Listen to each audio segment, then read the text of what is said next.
বাদামি কালার হয়ে আসে ততক্ষণ আমি ভালো করে ভেজে নেব।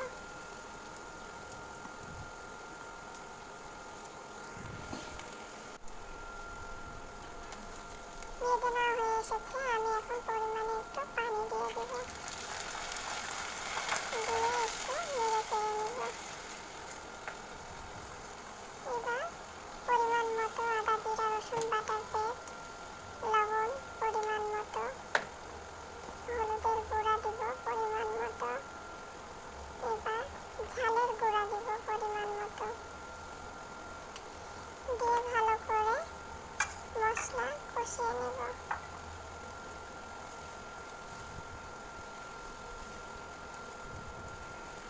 ভালো করে নেড়ে চেড়ে মশলাটা কষিয়ে নিচ্ছি।